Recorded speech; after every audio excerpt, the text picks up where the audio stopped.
name's Jade and today we're going to be talking about Me, Earl and the Dying Girl by Jesse Andrews. This book is about a boy named Greg, and he's not exactly popular but he's not unpopular either. He's kind of very set on being one of those kids that kind of knows everyone and everyone knows him, but he doesn't really belong to any of the groups because there's really like harsh, severe groups, like you got the goths and you got the drama kids and the jocks and so on and so on. He only has one friend called Earl, and he kind of views their relationship more as co-workers because they make these films. But they're never really that good. They try and mimic these other films that they've seen that they really like, and it's a hobby of theirs, but they don't tell anyone about it. Greg's mum forces him to befriend a girl called Rachel because she was diagnosed with cancer. I think it was leukemia, and so she has to get chemo and things like that. And it's about their not really friendship kind of thing.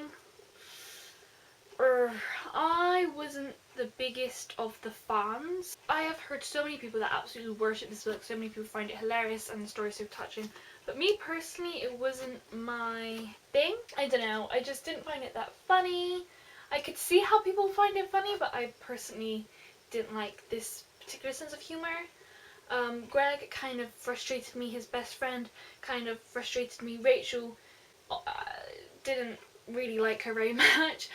So there weren't really any characters that I could latch onto and really love. I mean, they each had their moments, but in general I wasn't really impressed with the characters. I didn't feel connected, I was kind of adrift. It's one of those ones where I didn't really see the points. I didn't see what, you know, they make it very clear that, you know, it's not some slushy romantic story and it's just about how his life kind of got ruined, and I was just hoping there'd be something, he learned something, or I don't know, I just, if it was funny or I liked the characters then maybe I would have liked it, but I personally didn't. But that's just my personal preference. I would have to give this like a 5 out of 10, I think.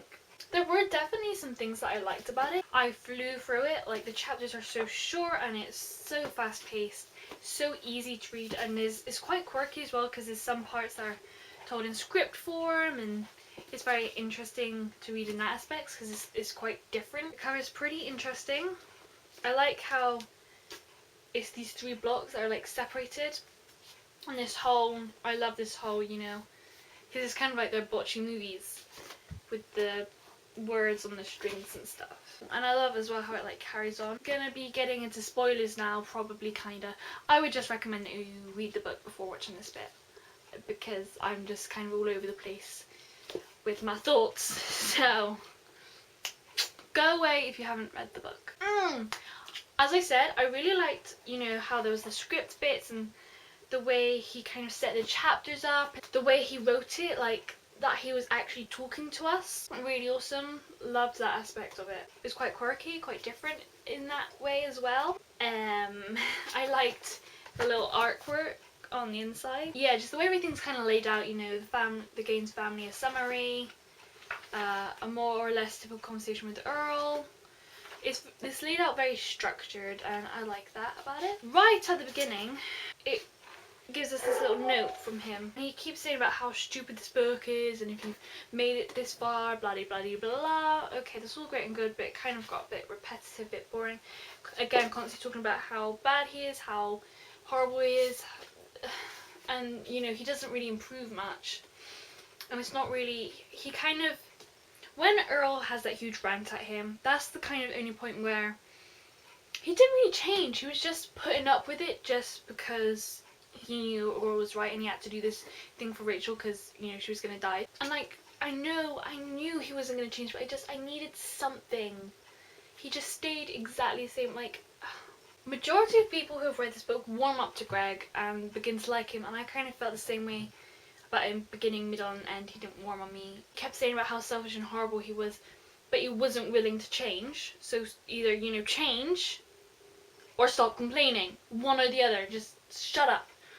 I don't know what to think. See, there are moments where I found him funny and I understood him, but then the majority of the time I didn't really have that connection. I think that's the worst thing. I didn't connect with any of the characters. I didn't relate to any of the characters. Rachel was okay, but I mean, the few parts I saw of her, she kind of bugged me a little bit. I mean, she's just, you know, one of those typical high school girls. Earl was alright. I think it's just the whole situation annoyed me, and how he kept, you know, swearing just for the fun of it. How he thought it was all hard, and those kind of people frustrate me so much. But he was a good person underneath, and I really liked that. In terms of story, there wasn't really a lot. He was just kind of observing what was happening with Rachel, and kind of how he didn't really feel anything about it, and a little bit about the films. But other than that, there wasn't really a lot. I think that's another one of my big things. A lot didn't happen. I don't see the point of the book. What's the message? And I know that it says very clearly that there's not supposed to be one. I don't know. I just struggled with it. Okay, I can understand why people like it.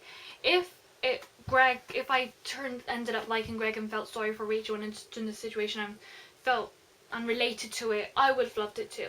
I just didn't. And because of that, there's not really anything else to push the story. Yeah, that's it. There's just nothing else to push the story. That's it. You have to relate. You have to like the characters. You have to get the humor. I didn't. So I couldn't click with it. I didn't gel with it. I'm excited to see the movie. I've watched the trailers and I've watched a clip or two. And it looks like the movie's going to be funnier. And Earl looked to be... I think it'd be less annoying if I like saw him rather than reading him constantly complaining. I'm excited to watch the movie. Yeah, that's it. I don't really have anything else to say. I wish I liked it because I've heard amazing things. It just didn't. I am sorry I don't have a song prepared. As per usual, I mean, off the top of my head, a song about a grumpy person who never lightens up. Yeah, thinking for a song is hard. I hope you have a lovely morning, afternoon, evening / night.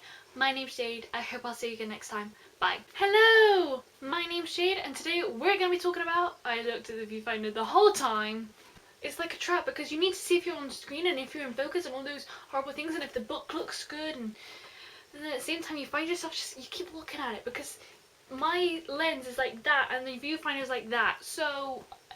I ended up having to twist it so that I'm upside down because then I don't look at it, but I can still see that I'm on screen and stuff. It's Me, Earl and the Dying Girl by Jesse Andrews. Is this even on screen? See? Okay. Third time lucky. Me, Earl and the Dying Girl. Me, Earl and the Dying... No! Me, Earl and the Dying Girl by Jesse Andrews. Look how green my eyes look. Was that attractive?